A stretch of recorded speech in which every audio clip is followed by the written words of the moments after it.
என்னால சரியா தூங்க முடியல, சாப்பிட முடியல, ஒரு வேலையை செய்ய முடியல, எதை செஞ்சாலும் தப்பா போகுது, எல்லாமே ஃபெயிலியர் ஆகுது. அதுக்கு என்ன காரணம் பார்த்தீங்கன்னா ஓவர் திங்கிங். ஒரே விஷயத்த, அன்னைக்கு நடந்த விஷயத்த இன்னைக்கு வச்சுக்கிட்டு திருப்பி திருப்பி யோசனை பண்றது, பாஸ்ட்ல நடந்ததை தூக்கி பிரசன்ட்ல வச்சு அதை இன்னைக்கு நடந்த மாதிரி யோசிக்கிறது, ஃபியூச்சர்ல அப்படி நடந்துருமோன்னு நினைச்சு இந்த பிரச்சனையை அதை தூக்கி அங்க வச்சு பேசுறது. இப்படி திங்க் பண்ணும்போது உங்களோட ஹெல்த்தும் உங்க வெல்த்தும் பாதிப்பு அடையும். அதை பத்தி தான் இந்த வீடியோ.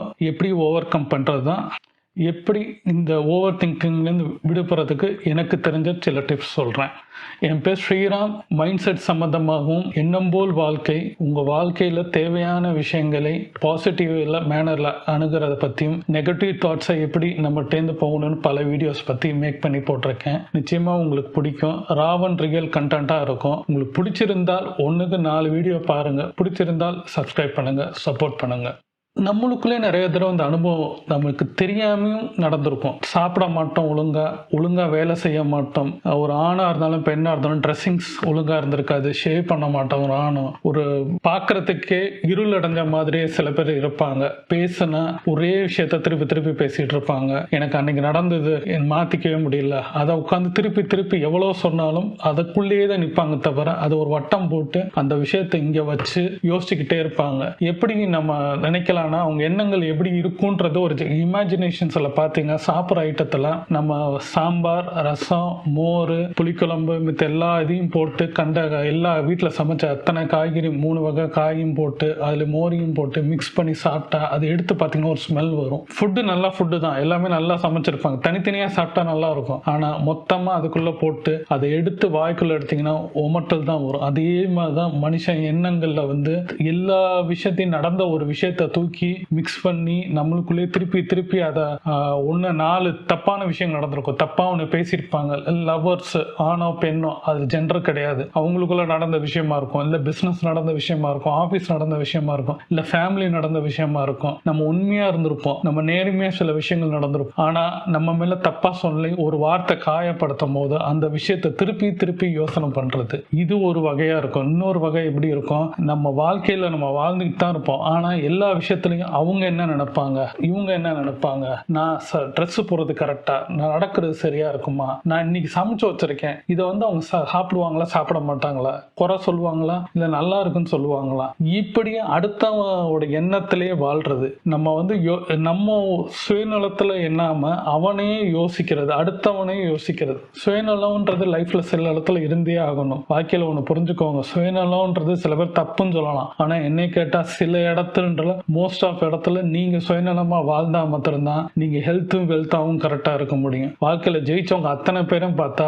பல இடத்துல சுயநலமா யோசிச்சிருப்பாங்க. நம்ம பொதுநலமும் அவங்க நம்மளை மேக் பண்ணி அவங்க பிசினஸ் ஆக்கியிருப்பாங்க. ஆனா அவங்களோட ஃபர்ஸ்ட் பேசிக் தாட்ஸ்ல பார்த்தா சுயநலத்தோட தான் இருந்திருப்பாங்க. எவ்வளவு பேரா இருந்தாலும் அவங்களுக்கு பணம் வேணும், அவங்க பிசினஸ் வளரணும், எல்லாரோடதும். இப்பயும் நான் சொல்றேன், இந்த வீடியோ மேக் பண்ணாலும் எனக்கு என் யூடியூப் சேனல்ஸ் வளரணும், என்னோட வீடியோ ப்ரமோட் ஆகணும், ஷேர் ஆகணும், லைக் ஆகணும். இதுலயும் ஒரு சுயநலம் இருக்கும். இந்த சுயநலத்துல என் சேனல் க்ரோ ஆகும் போது எல்லாரும் பார்க்கும் போது இது நடக்கும். இது எல்லார் இடத்துலயும் இருக்கும். ஆனா எப்படி பண்றோம்ன்றதான் முக்கியம். அதை தப்பான வழியில பண்றோமா கரெக்டான வழியில பண்றோமான்றத பார்த்து நம்ம நடக்கும் போது அவங்களுக்கு சப்போர்ட் பண்ணலாமா வேண்டாமன்றது பார்க்கலாம். எனக்கு நீங்க சப்ஸ்கிரைப் கவுண்ட் எனக்கு ஏறதை பார்க்கும் போது அப்போ உங்களுக்கு அது நல்லது நடக்கிறதுனால அவங்களுக்கு என்னோட சப்ஸ்கிரைப் பண்றீங்க, நான் கரெக்டா பண்றேன்னு நினைக்கிறதுனால தான் நீங்களும் சப்ஸ்கிரைப் பண்றீங்க, லைக் பண்றீங்க, ஷேர் பண்றீங்க. இந்த பேஸ் புரிஞ்சுக்கோங்க.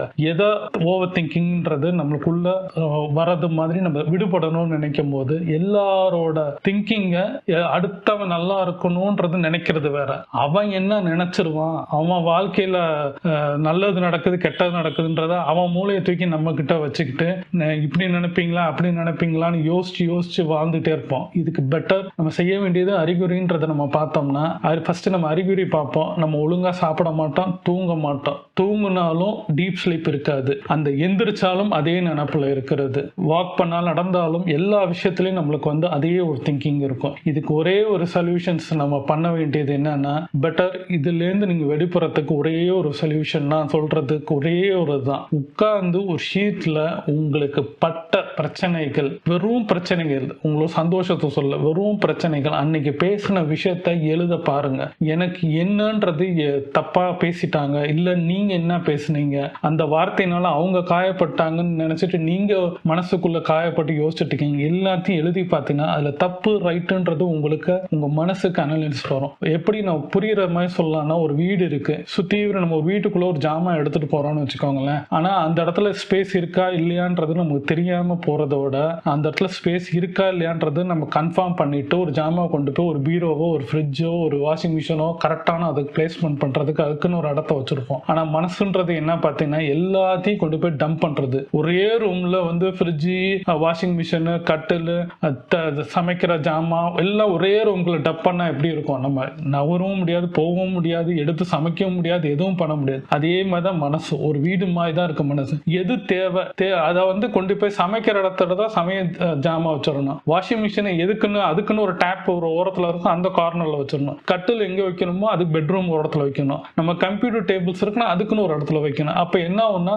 செப்பரேட் ஆகும். அப்போ ஒரு இடத்துல இருக்கும். அப்போ மைண்ட் என்ன ஆகும்? அதே மாதிரி தான் மைண்ட். நம்ம நீங்க நடக்கிற வீட்டுக்குள்ள போகும்போது கரெக்டா ரூம்குள்ள போவீங்க, பெட்ரூம்ல உட்காருவீங்க, அப்புறம் ஹால்ல சாப்பிடுவீங்க, வாஷிங் மிஷினுக்கு ட்ரெஸ் போடுவீங்க. அதுன்னு ஒரு இடத்துல செப்பரேட் ஆகும்போது உங்க மைண்ட் கன்ஃபியூஷன் ஆகுறது. ஆனா மைண்ட் ஓவர் திங்கிங்ன்றது எல்லாம் ஒரே இடத்துல டப் பண்ணும் போது என்ன ஆகும்னா, ஒரு இங்கிட்டு போறதா அங்கிட்டு போறதா நிற்கும் போது பாஸ்டையும் விட்டுட்டு ஃபியூச்சர்ல நடக்க போறதையும் நினைச்சிட்டு நம்ம பிரசன்ட் வாழ்க்கையை வந்து வீணாக்கிட்டே இருப்போம். எங்கிட்டும் இடிச்சு போது யோசிச்சு என்ன ஆகும்னா, நீங்க படிக்க வேண்டிய ஸ்டூடெண்ட்ஸா இருந்தீங்கன்னா படிக்க வேண்டிய விஷயத்த நீங்க படிக்க மாட்டீங்க. ஒரு வேலை பார்க்குறீங்கன்னா வேலை செய்யாதனால உங்களால சம்பளம் வாங்க முடியாது, இல்ல வேலையை விட்டு நின்றுவீங்க. பிசினஸ் மேன்னா உங்களால சம்பாதிக்கிறது அடுத்த லெவலுக்கு போறது யோசனை விட்டு போயிடும். ஹவுஸ் ஒய்ஃபா இருந்தது என்ன ஆகும்னா திங்க் பண்ணிட்டே இருப்பீங்க. இது பெட்டர் சொல்யூஷன் என்னன்னா, எல்லாரும் வேற விஷயத்த மல்டி டாஸ்கா பண்ண ட்ரை பண்ணுங்க. மல்டி டாஸ்க்னா என்னன்னா, இதே வீடு இருக்குன்னா உடனே எடுத்து ஜஸ்ட் ஒரு கூட்ட பாருங்க. அந்த எங்கெங்கெல்லாம் தேவையில்லாத விஷயம் இருக்குதோ அதெல்லாம் ரிமூவ் பண்ண பாருங்க.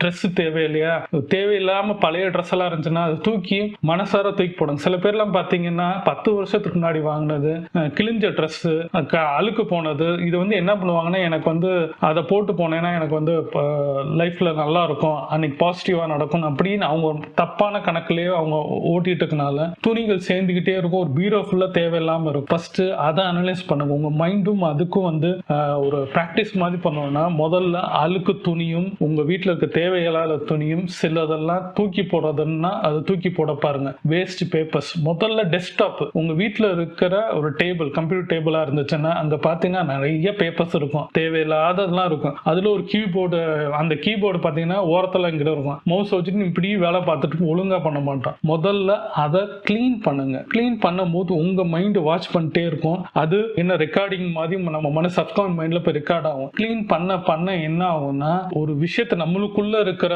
மைண்டும் அதுவும் கிளீன் ஆகும் போது அதுக்கடுத்து ரெண்டாவது விஷயம் மணி பர்ஸ். இந்த மணி பர்ஸை பார்த்தா உள்ள குப்பையை போட்டு வைக்கிற மாதிரி அந்த ஏடிஎம்ல வர பில்லு, வெளியில கிடைக்கிற பில்லு, பெட்ரோல் பில்லு, எல்லாத்துக்கும் எல்லா பேப்பர் என்னென்னலாம் இருக்கும் அதை வந்து அசம்பிள் பண்ணுங்க. கரெக்டா நோட் அடுக்குங்க. உங்களுக்கு தேவையான உங்க ஐடி கார்டோ உங்களோட ஏடிஎம் கார்டோ கிரெடிட் கார்டோ கரெக்டா அவர் அனலைஸ் பண்ணி கரெக்டா அதுக்குள்ள எங்க வைக்கணுமோ அவங்க தேவையில்லாததை எடுத்துட்டு தூக்கி போட்டீங்கனாலே அதை பார்க்கும்போது ரிஜிஸ்டர் ஆகும் மைண்டுக்குள்ள. ஒன்னு நீங்க கிளீன் பண்ண உங்க ஆக்டிவிட்டிஸ், நீங்க வந்து வெளியிலயும் ஆக்டிவிட்டிஸ் பண்ணும்போது உங்க சப்கான் மைண்ட்ல ரிஜிஸ்டர் ஆகிட்டே இருக்கும். எப்படி வண்டி ஓட்டுறத நம்ம ட்ரைனிங் வந்து டிரைவிங் லைசன்ஸ் எடுக்கிறதுக்கு முன்னாடி நம்ம வண்டி ஓட்டும் போது கஷ்டப்பட்டு இருப்போம். ஓட்டி லைசன்ஸ் எடுத்ததுக்கு அப்புறம் ஆட்டோமேட்டிக்கா கியர் போடுறது அவங்க யார் இன்ஸ்ட்ரக்ஷன் இல்லாம நம்மளால போட்டு ஒரு காரை ஓட்ட முடியுமோ அதே மாதிரி மைண்டுக்குள்ள இது மாதிரி ஓவர் திங்கிங் நிறைய பேர் திங்க் பண்ணும் போது இந்த மாதிரி விஷயத்தை நீங்க எடுத்து செய்யும் போது என்ன ஆகும்னா உங்க ஓவர் திங்க் ஸ்டாப் ஆகும். மல்டி ஸ்டார்ட் பண்ணும்போது ஸ்டாப் ஆகும். இப்படி சின்ன சின்ன ஆக்டிவிட்டிஸ் நீங்க உட்கார்ந்து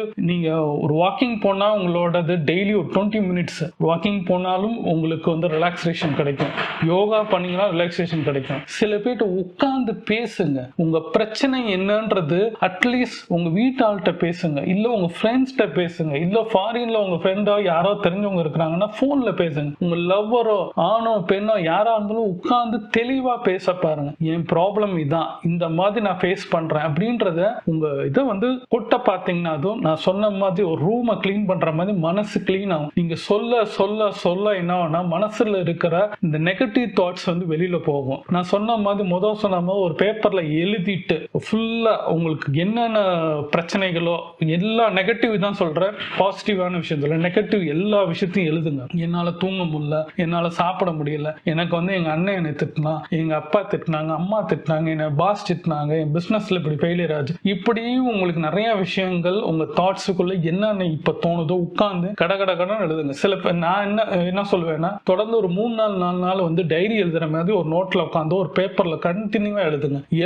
எழுத பாத்தீங்கன்னா இன்னைக்கு விட்டதை நாளைக்கு எழுதுங்க, நாளைக்கு விட்டதை அடுத்த நாள் எழுதுங்க. இப்படி எழுதும் போது பாத்தீங்கன்னா ஃபர்ஸ்ட் டே இருந்த மைண்டும் 4th டே 5th டேக்கு அப்புறம் பாத்தீங்கன்னா உங்க மைண்ட் மாறும். பேப்பரை எடுங்க, இதை வந்து கண்டினியூவா வந்து பண்ண ட்ரை பண்ணுங்க. ஒரு half an hour உட்கார்ந்தீங்கன்னா, காலைல உட்கார்ந்தீங்கனாலே உங்களால பண்ண முடியும். எழுதிட்டு பெட்டர் அதை ஒரு தீப்பெட்டி எடுத்து கொளுத்தி அதை எரிய விட்ட பாருங்க. அந்த போன் ஆகும் போது அவங்க என்னன்னா அது கருப்பாகி உங்ககிட்ட மனசுக்குள்ள இருக்க கருப்பு உள்ள இருக்கிற தேவையில்லாத விஷயமும் உங்க கண்ணுக்கு நேரம் எரிஞ்சு அது சாம்பல் ஆகும் போது அதை வாஷ்ரூம்ல போட்டு அதை தண்ணி ஊத்துனீங்கன்னா என்ன ஆகும்னா ஆட்டோமேட்டிக்கா உங்க மைண்ட் ரிலாக்ஸ் ஆகும். இதை தான் சொல்றேன், நான் ஒரு ரூமை கிளீன் பண்றதும் உங்க மனசு கிளீன் பண்றதும் சிம்பிள். ட்ரை பண்ணி பாருங்க. விளக்கமாறு எடுத்துட்டு இதெல்லாம் கூச்சம் எல்லாம் படாம விளக்கமாறு எடுத்து சும்மா கூட்ட பாருங்க.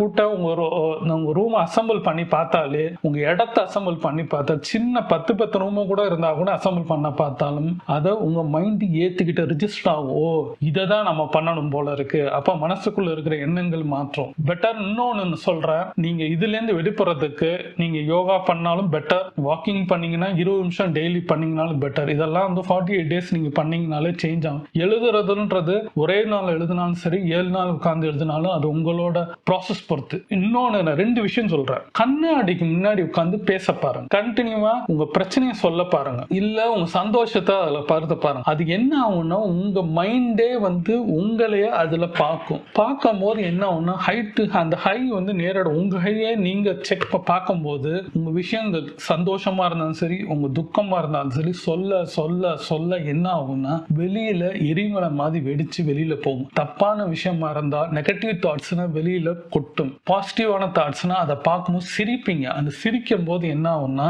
அது உங்களுக்குள்ள அந்த ஹார்மோன்ஸ்க்கு ஒரு சேஞ்ச் கிடைக்கும். எனக்கே சொல்லும் போது அந்த சில்சிறப்புன்னு சொல்லுவாங்கல்ல, அந்த இது வரும். உங்க அப்படியே நர்வ்ஸ் வந்து துடிக்கும், சந்தோஷம் கொடுக்கும். அந்த இது அனுபவத்தை அனுபவிச்சு பாருங்க. அது யார் இருந்தாலும் அந்த வீட்டுல யார் இருந்தாலும் பேசி பாருங்க, ஒரு கத்தி பாருங்க, இல்ல ஒரு சின்ன கண்ணாடி எடுத்துட்டு மொட்டை மாடிக்கு போங்க, அங்க உட்காந்து தனியா உட்காந்து பேச, இல்லையா ஒரு எங்கேயாவது தனியான இடத்துல போய் உட்காந்து நீங்க பேச பாருங்க. பைத்தியக்காரன் சொன்னாலும் பரவாயில்ல, நீங்க வெளியில வரத்துக்கு இதான் ஒரு விஷயம். ஓவர் திங்க், அந்த ஸ்ட்ரெஸ்ல இருந்து வெளியில வரத்துக்கு நீங்க இதுல ஒண்ணு நீங்க கண்ணாடி பார்த்து பண்ணீங்கனாலே பழகி டெய்லி சொல்ல ஆரம்பிச்சீங்கன்னா, இதுவும் சொல்றேன், ஒரு நாளைக்குன்றது ஒரு 5 நிமிஷம் பண்ணீங்கனாலும் ஒரு 10 நாள் பண்ணாலும் நீங்க உங்க விஷயத்துல இருந்து வெளில வருவீங்க. ரெண்டாவது, ப்ரொஃபஷனலான பீப்புள்ஸா பார்க்க பாருங்க. ஒரு டாக்டரோ இல்ல உங்க தெரிஞ்சவங்களோ இல்ல உங்க வீட்டுல அம்மா அப்பாவோ, என்ன கேட்டா பெட்டர் அம்மா அப்பாட்ட உட்காந்து பேசுறதுனால ஒரு உங்களுக்கு சொல்யூஷன்ஸ் கிடைக்கும். என்ன காரணம்னா அவங்க எதிரியா இருக்க மாட்டாங்க. நண்பனான கூட வந்து யோசிப்பாங்க.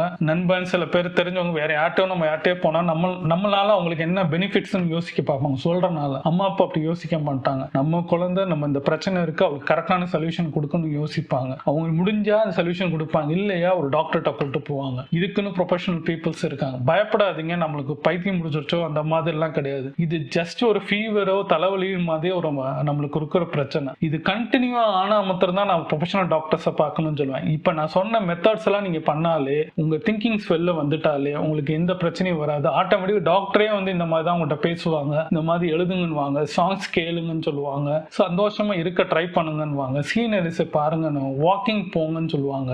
யோசிக்கிறது இன்னைக்கு ஏன் வந்து மல்டி டாஸ்க் நான் பண்ண சொல்றேன்னா, நீங்க பழைய விஷயங்கள், உங்களுக்குள்ள காயங்கள், உங்களுக்குள்ள பட்ட அவமானங்களை இன்னைக்கு தூக்கி இங்க உட்கார்ந்து யோசிப்பீங்க. இது இந்த பிரச்சனையை வந்து ஃபியூச்சர்ல நடந்தா இப்படி இருக்கும்ன்றது யோசிப்பீங்க. அப்ப பிரசன்ட் வாழ்க்கையை வாழ மாட்டீங்க. பிரசன்ட் வாழ்க்கையை வாழ்றதுக்கு என்னன்னா மல்டி டாஸ்க். ஒண்ணு, அடுத்தவங்களுக்கு போய் சும்மா உட்காந்து ஹெல்ப் பண்றதுக்கு ட்ரை பண்ணுங்க. இல்ல ஏதோ ஒரு விஷயத்த வீட்டுல போய் இபி கார்டை போய் பேமெண்ட் பண்றதுக்கு பாருங்க. ஒரு தேவையில்லாத நம்மளுக்கு வீட்டுல வந்து நிறைய வேலை இருக்கும், மளிகை ஜாமான் வாங்குறது நிறைய வேலை இருக்கும். அந்த மாதிரி வேலைகளை இழுத்து போட்டு செய்ய பாருங்க. உங்கள சிஸ்டம் எடுத்து அதுல நிறைய எடிட்டிங் சம்பந்தமாகும், உங்களுக்கு என்னென்ன பிடிக்குமோ அது சம்பந்தமா கத்துக்கிற நிறைய ஃப்ரீ கோர்சஸ் இருக்கும். யூடியூப் எடுத்தீங்கன்னா நிறைய ஃபீஸ் கோர்ஸ் இருக்கும். அதை எடுத்து சும்மா பண்ணி பாருங்க. சும்மா எடுத்து சமையல் பண்ணி பாருங்க. தப்போ ரைட்டோ, உப்போ உரப்போ இனிப்போ எதா இருந்தாலும் சும்மா செஞ்சு பாருங்க. அது செய்யும் போது என்ன ஆகும்னா கரண்ட் சிச்சுவேஷன் யோசிப்பீங்க. உங்களுக்கு தெளிவா சொல்லணும்னா ஓவர் திங்க் வராம இருக்கிறது ஒரு தெளிவான விஷயம் சொல்றேன். நீங்க வந்து பைக் வண்டி ஓட்டிட்டு போவீங்க. ஓட்டும் போது பாத்தீங்கன்னா நீங்க ஒரு 40 கிலோமீட்டர்ஸ்க்குள்ள ஓட்டும் போது பேசிக்கிட்டே ஓட்டலாம். பின்னாடி ஒய்ஃபா இருந்தாலும் ஃப்ரெண்ட்ஸா இருந்தாலும் லவர்ஸா இருந்தாலும் பேசிக்கிட்டே போகலாம்.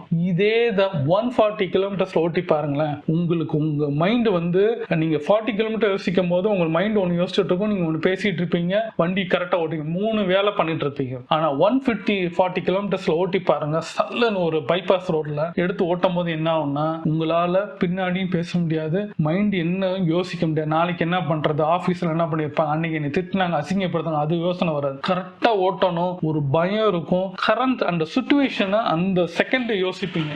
கரெக்டா வண்டி எந்த வண்டிலையும் மோதாம நம்ம ஓட்டணும், நம்ம கரெக்டா போய் ஸ்டாப் பண்ணி அந்த பாயிண்ட்டை நம்ம நிப்பாட்டணும், அந்த ட்ராக்ல கரெக்டா போய் நிப்பாட்டணும் தான் தோணும் தவிர உங்களோட பாஸ்டும் தோணாது, ஃபியூச்சரும் தோணாது, கரண்ட் பிரசன்ட் சுச்சுவேஷன் தோணும். அந்த மைண்டுக்குள்ள நீங்க வரத்துக்கு உங்க பிராக்டிஸ் இருக்கணும். திங்கிங்ஸ் வந்து எல்லாருக்குள்ளயும் ப்ராப்ளம் இருக்கும், யோசனை வந்துட்டே இருக்கும். அசிங்கம் ஆயிடுச்சு, இன்னும் இப்படி திட்டாங்களே, டீச்சர் திட்டாங்களே, வைஃப் திட்டாங்களே, ஹஸ்பண்ட் திட்டாங்களே, மாமியார் திட்டாங்களே, அப்பா திட்டாங்களே, அம்மா திட்டாங்களே, பக்கத்து வீட்டு திட்டாங்களே, இப்படி எல்லாம் எங்க வேணா எது வேணா எனக்கு அசிங்கம் நடந்ததுனாலே அந்த ஓவர் திங்க் நடந்து, இதனாலதான் சில பேர் சூசைடுன்ற சில அட்டம்ஸ்க்கு எல்லாம் போறாங்க. இது எக்ஸ்ட்ரீம் ஸ்டேஜ் போகும்போது சூசைடுன்னு அட்டன் பண்ண போறாங்க. இதுல இருந்து வெளியில வட தெரியாதனால நம்ம அசிங்கப்பட்டு வாழவே கூடாதுன்னு நினைக்கிறது காரணமே இதுதான். ஓவர் திங்கிங்ன்றது மனசுக்கும் தேவை. ஒரு ஸ்டேஜ்ல என்னன்னா பர்ஸ்ட் அவுட் ஆகும். பர்ஸ்ட் அவுட் ஆகுது கத்துனாலுமே இந்த ஓவர் திங்க்ல இருந்து வெளில வர ஆரம்பிச்சிருங்க. கோவப்பட்டு திட்ட ஆரம்பிச்சாலும் கண்ணாடி பார்த்து கத்துங்க. நீங்க வந்து எய்தாப்ல அந்த பர்சன்ஸ் இருக்கிற மாதிரி நினைச்சு திட்டுங்க. இல்ல நான் செஞ்சது தப்பு, நான் செஞ்சது ரைட்டு, எதா இருந்தாலும் அந்த கண்ணாடிக்கு மேல பேச பார்த்தீங்கன்னாலே மிரர் உங்களைய அந்த எல்லாத்தையும் வாங்கிக்கிட்டு உங்க விஷயத்த உங்க நெகட்டிவ் வெளியில போய் பாசிட்டிவான திங்கிங் ஒரு காம் ஆவீங்க. இந்த நான் சொன்ன சில ஸ்டெப்பை வந்து ட்ரை பண்ணி பாருங்க. ஓவர் திங்கிங் தாட்ஸ்ல இருந்து வந்துட்டாலே உங்களால எல்லா வேலையும் செய்ய முடியும். ஜாபா இருந்தாலும் சரி, படிக்கிறதாலும் சரி, லைஃப்ல எந்த சூழ்நிலை நீங்க என்ன சுச்சுவேஷன் இப்ப நீங்க இருக்கிறீங்களோ, எந்த ஏஜ் கேட்டகரி, இதுல ஒண்ணு புரிஞ்சுக்கோங்க, இந்த கேட்டகரியில தான் ஓவர் திங்கிங் இருக்கும் கிடையாது. படிக்கிற சின்ன குழந்தைல இருந்து ஆரம்பிச்சு 70 வயசு 80 வயசு இருக்கிற அத்தனை பேருக்கும் இந்த திங்கிங், இந்த ப்ராப்ளம்ஸ் இருக்கும். எல்லாருக்கும் ஒரு டைம் ஆஃப் சிச்சுவேஷன்ஸ் இது வரும். இதுல இருந்து வெளியில வர தெரியாது. அதுக்கு வந்து நம்ம பிராக்டிஸ் பண்ணணும். இல்ல தெரிஞ்ச புக்ஸை படிக்கலாம். உங்களுக்கு இதுக்கு நிறைய புக்ஸ் இருக்கு, வீடியோஸ் இருக்கு. இது முடியாத பட்சத்தில் ஒரு டாக்டரை பார்த்தோம்னா, ஒரு டாக்டர் மெடிசன்ஸ் எப்படி தலைவலி கொடுக்குற மாதிரி அவங்க கொடுக்கும் போது நிச்சயமா வெளில வந்துருவீங்க. வெளியில சின்னதா இருக்கும் போதே இதை வந்து நீங்க ஓவர் கம் பண்ணீங்கன்னா இதனால பெரிய எஃபெக்ட், சைடு எஃபெக்ட் வராத தவிர்த்துக்கலாம். எனக்கெல்லாம் சில நேரம் ஓவர் திங்ஸ் பல தடவை வந்தாலும் நான் பண்ற இந்த சொன்ன சில விஷயங்கள்ல நான் பண்ணிட்டு இருக்கேன். பண்ணனாலதான் எனக்கு நான் அதுல இருந்து விடுபட்டு என்னோட பேஷனோ, என்னோட ஜாபோ, என் ஃபேமிலியோ எல்லா இடத்துலயும் என்னால இருக்க முடியுது. நீங்க கண்டிப்பா நீங்க இன்னைக்கு என்ன சுச்சுவேஷன்ல இருந்தாலும் ஓவர் கம் பண்ணி வர முடியும். ஃபெயிலியர் வந்து ஆகிறப்பா நம்ம இங்க ஜெயிக்கிறதுக்கு தான் ஃபெயிலியர் ஆகுது. இல்ல அசிங்கப்பட்டீங்கன்னா நிச்சயமா ஜெயிக்கிறதுக்கு தான் நீங்க ஆவறீங்க. தப்பு பண்ணனாலதான் நீங்க கரெக்டான வேலை போவீங்க. அதனால எல்லா விஷயத்தையும் டப் பண்ணாதீங்க. அது ஒரு நாளைக்கு நிச்சயமா இன்னைக்கு கடந்து போனீங்கன்னா எல்லாமே வந்து ஒரு காலத்துல கடந்து போயிருவோம். கடந்து போனோடனே நம்ம இன்னைக்கு ஏதாவது தப்பு பண்ணிட்டோம்னு யோசிச்சுட்டு இருந்தீங்கன்னா ஜெயிச்சதுக்கு அப்புறம் இல்ல ஒரு காலத்துக்கு அப்புறம் யோசிக்கும் இதுக்கு தான் யோசிச்சோமா அப்படின்னு நினைச்சிட்டு இருக்கும். பெட்டர் இதுல இருந்து வெளியே பாருங்க. ஓவர் திங்கிங்ல இருந்து வெளில வர பாருங்க. பிரசன்ட் லைஃப் யோசிக்க பாருங்க. இந்த கரண்ட் சிச்சுவேஷன் தான் லைஃப். பாஸ்டும் நமக்கு தேவையில்லை, நம்மளுக்கு வந்து ஃபியூச்சரும் நமக்கு தேவையில்லை. பிரசன்ட் லைஃப், இந்த கணம், இந்த செகண்ட், சாப்பிட்றேன்னா, தூங்குறேன்னா, படம் பார்க்குறேன்னா, சந்தோஷமா இருக்கேன்னா, லவ் பண்றேன்னா, என்னவோ அந்த சிச்சுவேஷனை என்ஜாய் பண்ணுங்க. யோசிக்க பாருங்க. லைஃப் நிச்சயமா ஒரு கோல்டன் மூமெண்ட்டுங்க. கொஞ்ச காலம் தாங்க லைஃப். இதுக்குள்ள வந்து பல பிரச்சனையை யோசிக்காம இந்த யூனிவர்சல் நம்மளை படைச்சதே வந்து சந்தோஷமான வாழ்க்கையை வாழ்றதுக்கு தான் தவிர துக்கமாகவும் நம்ம ஓவர் திங்கிங் ஆகி லைஃபை வேஸ்ட் பண்றதுக்காண்டி இல்லை. ட்ரை பண்ணுங்க, நீங்க நிச்சயமா ஜெயிக்க முடியும்.